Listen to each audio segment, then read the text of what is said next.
Hi, I'm Rick Walker. I'd like to invite you to ALs Furniture, and if you're watching this, you're probably a new salesperson and I'd like to welcome you aboard.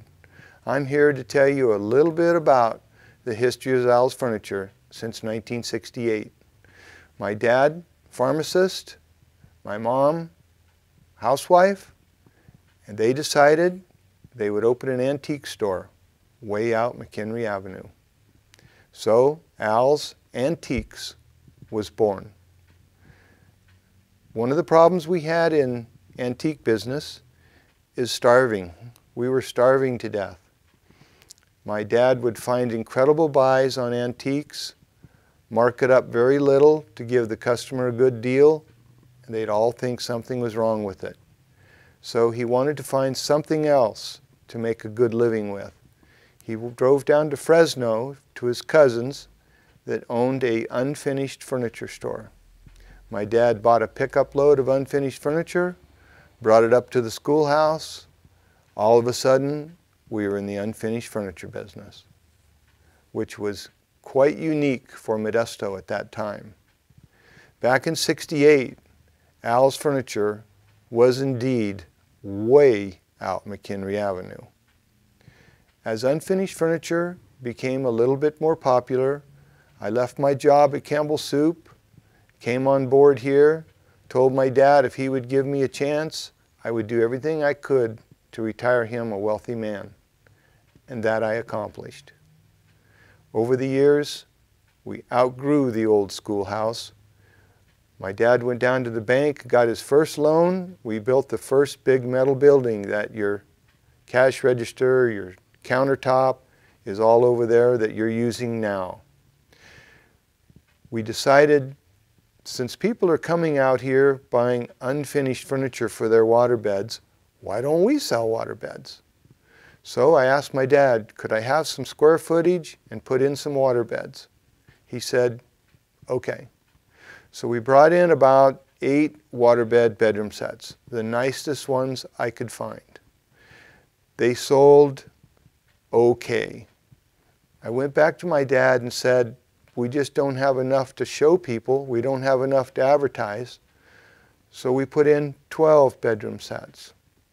We were a little bit more successful while still selling unfinished furniture. Went back to my dad and said, you know, we're going to need at least 16 bedroom sets so we can actually be something in town. So it was born the Waterworks with 16 bedroom sets. Over the years, we needed somebody to help deliver. I found out that John Perry was available to come to work. So I hired John as a waterbed delivery man. That wasn't enough. We were selling way too much. John said, I have a friend, Dan Pedersen, we might be able to get. So I went and talked to Dan Pedersen. I brought Dan on board. At that time, we sold lots and lots of waterbeds along with unfinished furniture, and we were growing by leaps and bounds. My wife then, Carrie, would come out with her little red wagon, do all the accessories, water all the plants, and make everything look beautiful. And that was a team that was just about unbeatable.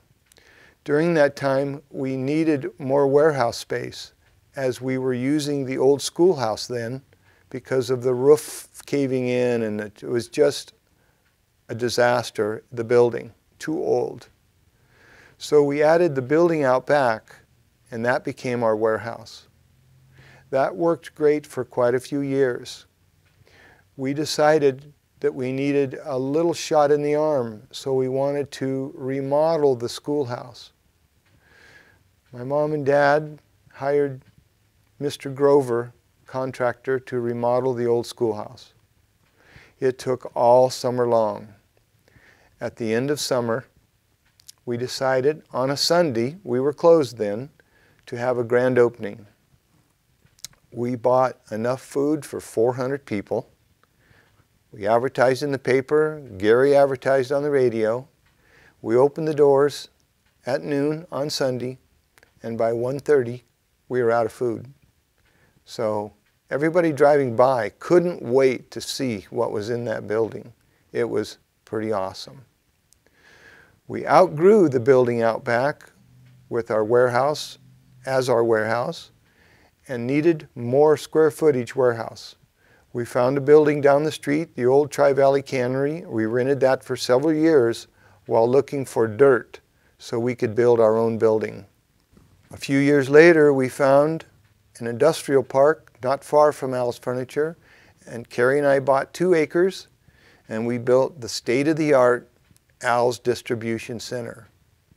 Now, to know how we kind of act around here, we couldn't just call it ALs Warehouse because that doesn't sound very big. So now we're calling it the ALs Distribution Center. Just like when we bought our first delivery truck, it was number 7, not number 1. As we grew, we brought in fabulous lines like Best, Lane, Flex Steel, and still today we buy in huge quantities, just as my dad did. We buy at a discount, we pass that on to our customers, and that's why we don't discount. We have quality, service, and value. And that's why people shop at ALs Furniture, not because it's cheap. We've withstood almost every furniture store in town. We have outwitted every banker that said my dad was nuts for buying this property and building this building. But people still want good quality. So that's what we offer. I'd like to take this opportunity to thank you for watching this.